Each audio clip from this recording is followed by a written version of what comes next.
김태현의 정치쇼 2부 시작합니다.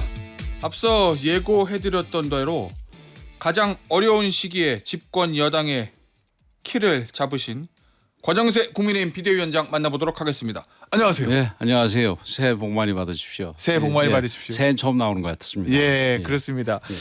이 비대위원장 맡으신 지 한 달 정도 되셨는데 한 달 조금 넘었습니다. 예, 이 질문을 드리기도 좀 죄송스러운 측면도 있어요. 예. 잘 지내셨습니까? 비대위원장 맡으시고 한 달. 힘들게 지내고 있습니다. 가장 어려운 시기에 중요한 직책을 맡으셨어요. 예, 뭐 지나고 보면은 뭐 늘 어려운 때가 있었지만 예. 또 이렇게 새롭게 어려움을 겪게 되면은 뭐 지금이 제일 어려운 때 아닌가 이렇게 생각하게 되는데 예. 이번에도 뭐 당연히 그렇지만 이번에 어려움은 좀 더 좀 많이 어려운 것 같습니다. 잘 예. 헤쳐나가야지요. 뭐 지금까지 그래도 많이 이렇게 우리 당과 지지자들이 많이 도와주시고 예. 그래서 조금 그래도 좀 처음에 예상했던 것보다는 좀 덜 어렵게 지나가고 있는데 근데 뭐 지금 이게 아직은 뭐 고정된 게 아니고 얼마든지 뭐 더 좋게 우리가 갈 수 있도록 노력을 합니다만은 어느 한순간에 더 나쁘게 갈 수 있다 이런 예. 생각을 가지고 그야말로 살얼음판을 걷듯이 조심해서 가고 있습니다. 처음 생각했던 어려움보다 덜하다는 거는 그래도 당 지지율이라든지 뭐 예를 들면 그런 부분이지요. 부분들이 예, 그런 부분이지요. 아무래도 애초에 생각하셨던 것보다 좀 잘 나오고 있기 때문에 예, 그렇지요. 애초에 많은 분들이 생각하기를 예. 그 2016년, 17년 그 탄핵 과정을 예상을 하거나 혹은 그걸 기준으로 삼지 않았겠습니까? 근데 그때는 그게 이제 지지율이 계속 답보거나 혹은 더 나쁜 상태로 가서 결국은 무기력하게 이제 탄핵 그 인용 결과가 되고 또 그 이후에 뭐 선거에서 모든 선거에서 다 지고 한동안 이런 상황이었었는데 이번 같은 경우 이번에도 그렇게 하면 어떡하나 이번에는 그 패스를 걷지 말아야 되는데 하고 나름대로 노력을 했습니다만 뭐 저희들 노력보다도 뭐 다른 자리에서도 수차례 얘기를 했습니다만은 우리 지지자들께서 애를 써주셨고 첫째 그다음에 우리를 지지하지 않는 뭐 중간에 계신 분들도 이 민주당이 그렇다고 이거를 이 권력을 잡으면 안 된다. 특히 이재명의 민주당은 절대 안 된다. 이런 뭐 분위기가 조금 만들어져서 지금 현재 상황이 된 것 같습니다. 그러나 또 어느 순간에 어떻게 바뀔지 모르는 거고 그렇기 때문에 뭐 저희들은 뭐 한시도 이렇게 마음을 풀지 못하고 계속해서 노력을 해야 되겠죠. 긴장하고. 예. 알겠습니다. 오늘 좀 질문 드릴 게 많은데요. 하나씩 좀 짚어볼게요, 위원장님. 그 월요일에 서울구치소 가서 윤석열 대통령 접견하고 오셨어요. 예, 그렇습니다. 개인 자격으로 가셨다고 말씀하셨는데. 뭐 개인 자격은 제가 한 말은 아니고.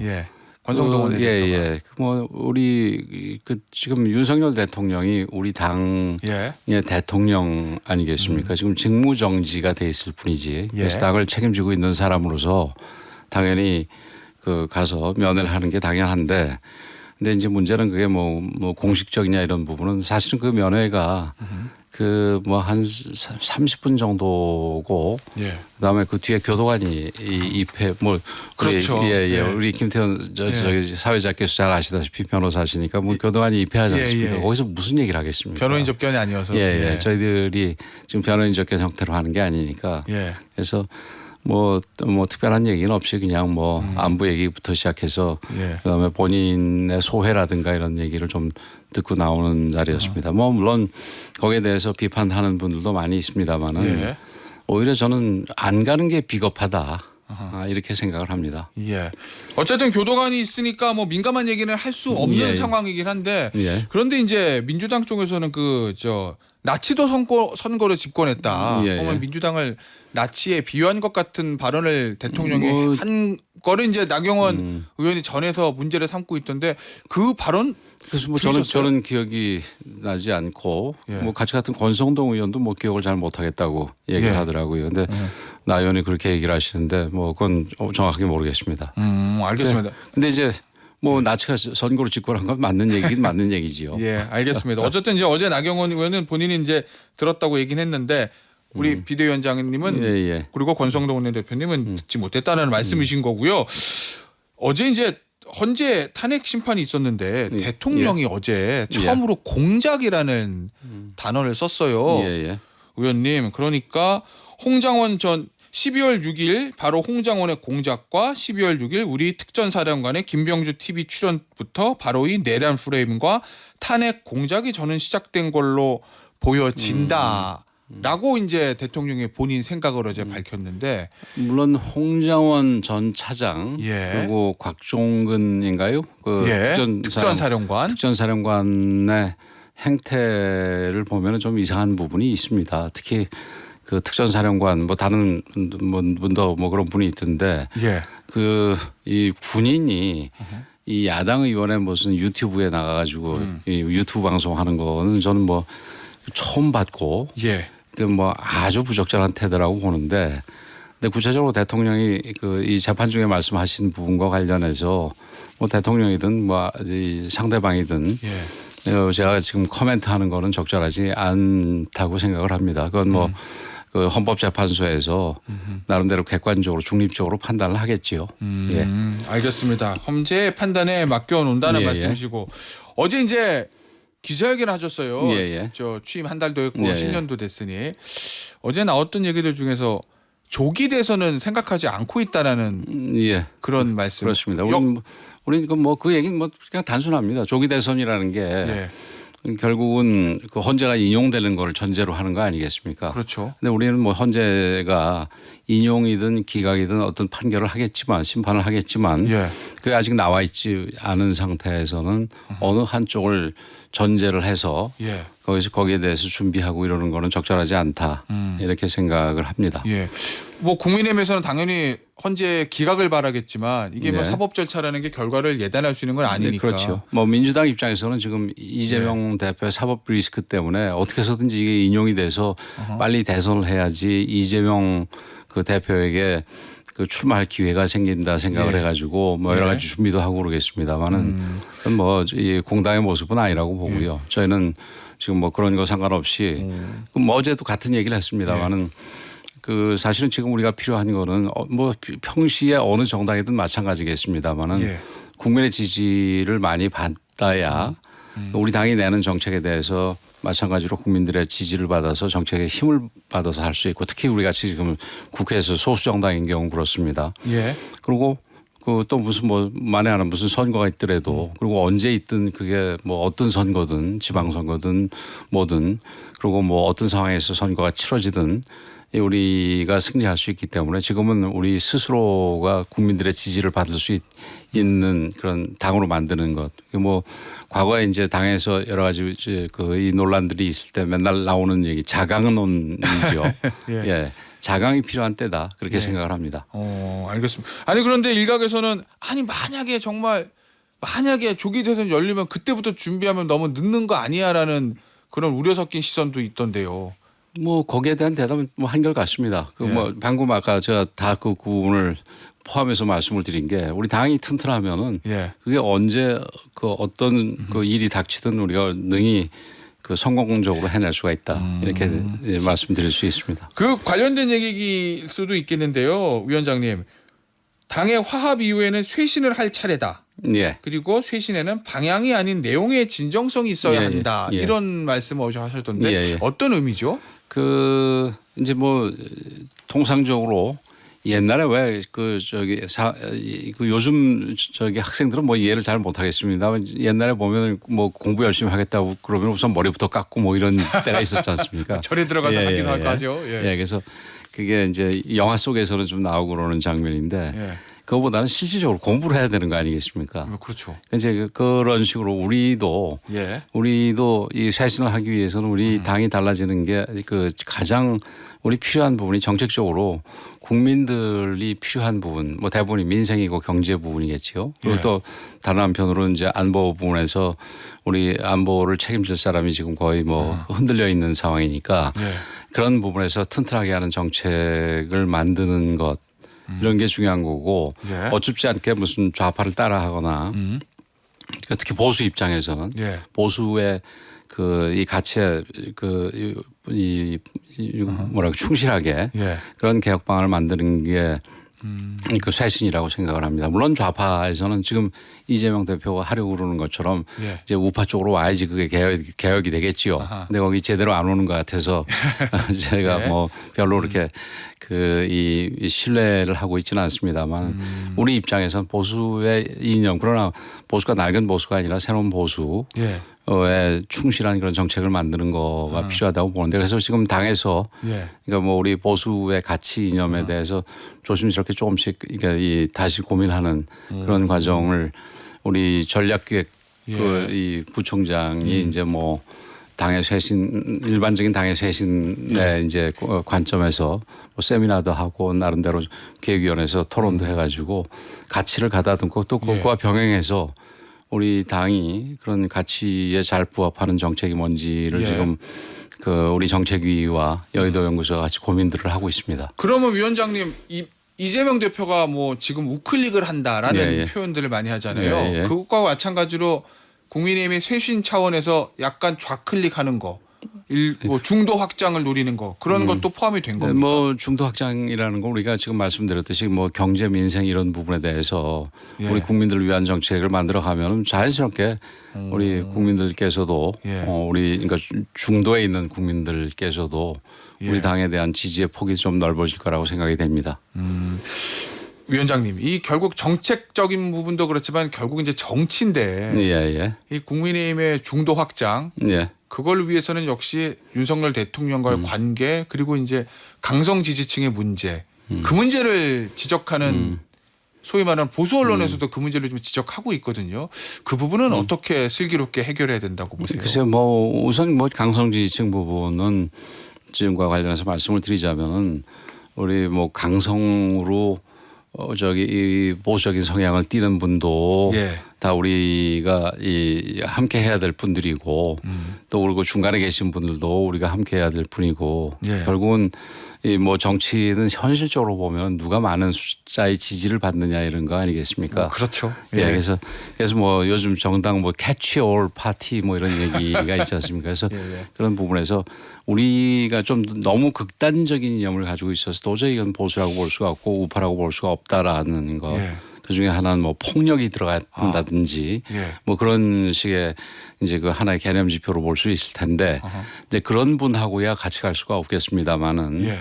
그렇지 않고 그러니까 보수의 가치를 좀 더 강하게 주장할 뿐이다. 이런 분들하고는 다 같이 갈 수 있는 방향으로 가야 되겠죠. 그리고 그 앞에 가지 윤석열 대통령. 예. 근데 거리두기는 제가 여러 차례 얘기했지만 예. 그게 무슨 뭐 형식적으로 뭐 이렇게 당을 나가게 한다든지 우리가 의도적으로 만나지를 않는다든지 뭐 이런 거가 실질적으로 이렇게 단절이 되거나 이러지는 저는 않는다고 생각이 됩니다. 그 아주 이게 뭐 우리 이게 너무 자주 해서 오히려 좀 죄송스러운 측면도 있는데 예. 그 지난번에 홍준표 대표 시절에 예.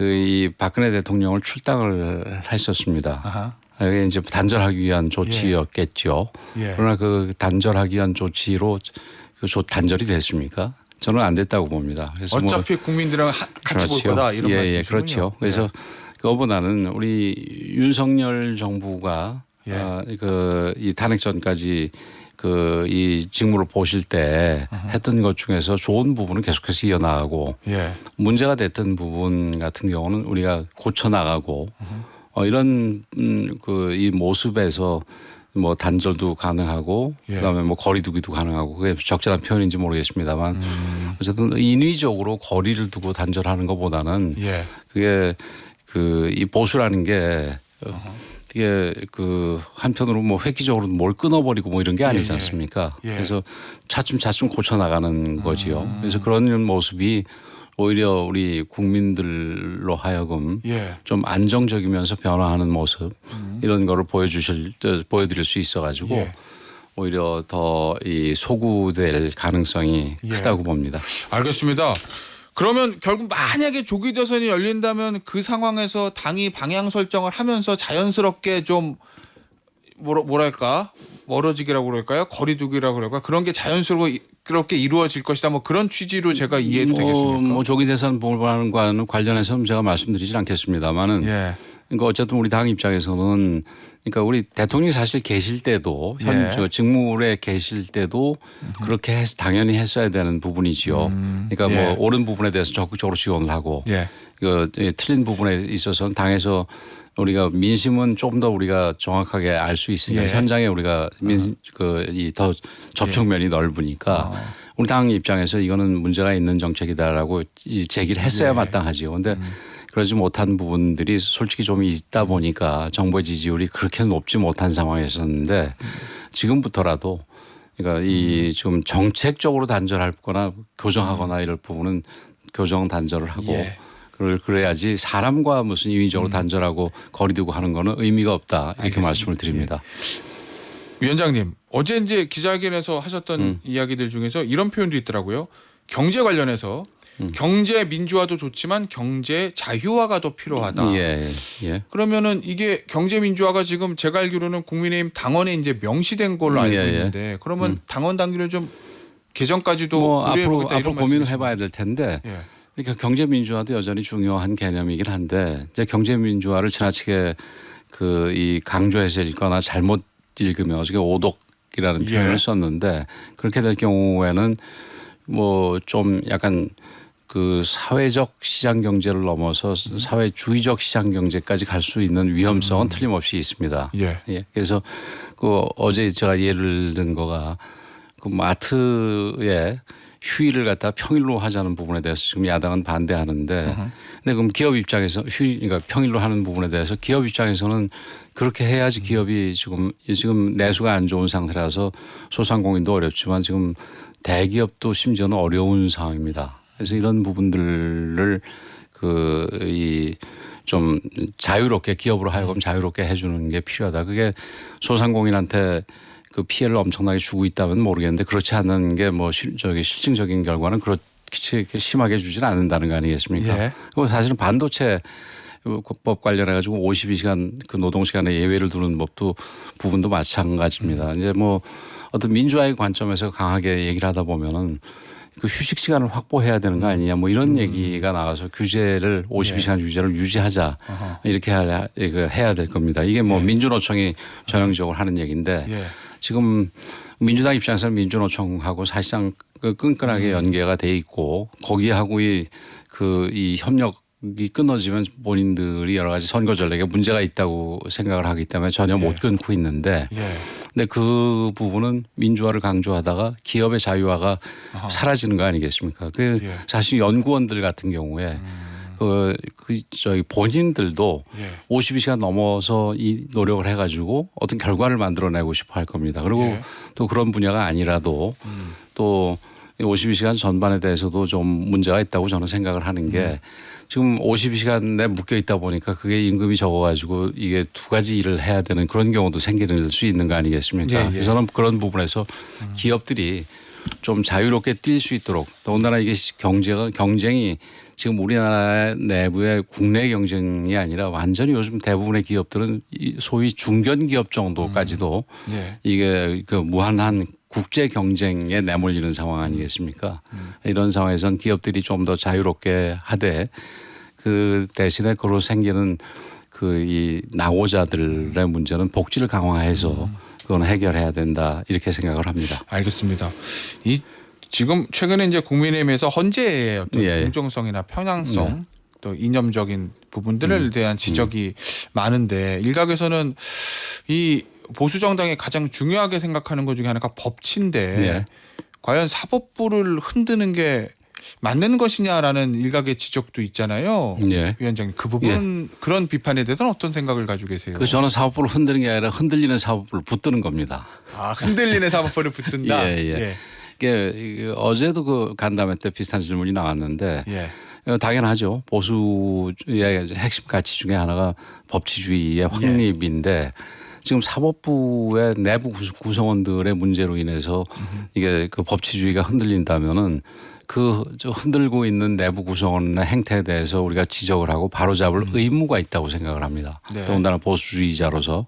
그래서 그런 부분을 지적하는 거는 그건 우리가 법치주의를 확립하는 일이고 또 보수의 가치를 더 이렇게 단단하게 하는 일이지. 예. 그러니까 지금 야당이나 좌파들이 공격처럼 그렇게 하는데 넘어갈 일은 아니다. 예. 이렇게 생각을 합니다. 그 야당에서는 이거 탄핵 결과 나오면 불복하려고 빌드업하는 거 아니야라는 의심의 눈초리도 가지고 있던데 그거는 아닌 거죠. 뭐 그분들은 뭐든지 의심하고 뭐든지 이상하게 생각하게 보니까 예. 뭐 무슨 얘기를 하든지 뭐 일단은 듣긴 듣습니다만 그렇게 그런 내용의 주장에 대해서는 그걸 관심을 두고 있지 않습니다. 아, 그 불복은 아니다. 예. 예. 알겠습니다. 민주당에서 이런 얘기도 하더라고요, 위원장님. 국민의힘이 너무 극우화된다. 뭐 이렇게 강하게 비판하던데 그런 비판에 대해서는 어떤 생각을 가지고 계신가요? 왼쪽으로 멀리 가면 갈수록 그 가운데 있는 사람도 오른쪽 끝으로 가 보입니다. 예. 아, 그거는 국민의힘이 극우화되는 게 아니라 예. 민주당이 너무 극자화돼서 그렇게 보이는 그렇습니다. 거다. 지금 뭐 오른쪽으로 오른 모습처럼 하는 거가 아까 말씀드렸듯이 진정성이 없다고 말씀을 드렸는데 그 예를 들어서 주 52시간 같은 경우도 뭐 할 듯하다가 그거 안 하지 않습니까? 네. 그다음에 뭐 25만 원 전 국민 그 지원금 같은 경우도 뭐 할 듯하다가 또 내부에서 안 하고 저기 다시 뭐 계속 해야 된다는 쪽으로 가고 있지 않습니까? 근데 뭐 이 전 국민 지원금 주고 이런 거는 전형적으로 좌파적인 거지요. 예. 그리고 그 실험은 이미 실패를 한 게 여러 케이스가 있습니다. 뭐 원래 시작했던 스위스에서도 그렇고 우리나라 경기도에서 파주에서도 그거를 한시적으로 했는데 오히려 그 주민들의 숫자가 더 줄어들어 버렸다는 거 아니겠어요? 그래서 그리고 아까 그 이제 우파 부분에 있어서는 이제 좀 그 뭐 극우 강경파들이랑 가까이 지내는 거 아니야 이런 얘기를 했습니다만 한 거랑 연결이 된다고 보겠습니다만은 그 저희들이 볼 때 그 뭐 그런 분들에 대해서 우리가 아주 극우적인 생각 그래서 굉장히 폭력적이거나 위험한 분들하고는 저희는 절대 같이 하지 않고 있습니다. 서부지법 난동 사태와 같은 것까지 선을 긋는다. 그렇죠. 예, 보수의 가치가 그런 식의 폭력이 절대 아닙니다. 알겠습니다. 거기하고는 절대 선을 그어야 됩니다. 알겠습니다. 위원장님 산유국이 됐으면 좋았을 건데 대왕고려 프로젝트가 실패했는데 사실상 보수 언론에서도 좀 뭐 사기극 뭐 희망 고문 이 사설에서 강하게 지금 비판하고 있거든요. 글쎄요. 그거 지금 한 번 실추했는데 안 되겠다는 거 아니겠습니까? 그래서 앞으로 시추를 더 하게 될지 저는 해보는 게 필요하다고 생각이 되는데 하게 될지 모르겠습니다만은 그런 거가 한 번 이게 시추를 해봤는데 바로 나오고 그러면 그거 뭐 저기 산유국 안 되는 나라가 어디 있겠습니까? 과거에 그 관련해서 MB 정부 때 소위 자원 외교라 그래가지고 여러 가지 그 저기 이 뭐 히토리를 포함해서 여러 가지 중요 자원들에 대해서 확보하는 정책을 했습니다. 근데 그때 많은 특히 야당 중심으로 해서 많은 분들이 비판을 해서 결국은 그 정부가 다음 정부에서는 그걸 다 팔고 이렇게 이 발을 빼고 나왔던 일이 있는데 그 뒤에 그 자원들이 엄청나게 올라가지고 오히려 그 빠져나온 거에 대해서 비판이 있었습니다. 그래서 이런 거는 특히 자원과 관련된 부분은 좀 긴 숨을 보고 봐야지 해야지 당장 한 번 했는데 뭐가 안 된다고 그게 그냥 바로 이게 비판하고 그러는 거는 적절하지는 않다고 봅니다. 알겠습니다. 위원장님 마지막 질문입니다. 한 30초 남았는데요. 민주당에서 명태균 특검법 추진한다고 하거든요. 어떤 입장이세요? 명태균 특검법은 지금 한참 수사를 하고 있는데 거기 왜 갑자기 특검법을 하는지 모르겠습니다. 이분들이 아무리 탄핵하고 특검을 좋아하는 정당이라도 이거 뭐 너무 좀 심한 것 같습니다. 바로 그런 태도 때문에 저희들이 그 요번 지금 탄핵 상황에서 도움은 좀 받고 있습니다만은 나라를 위해서라도 더 이상 그런 일은 그만했으면 좋겠습니다. 일단은 국민의힘은 반대다. 알겠습니다. 오늘 인터뷰는 여기서 마무리하도록 하겠습니다. 지금까지 국민의힘의 권영세 비대위원장이었습니다. 위원장님 감사합니다. 감사합니다.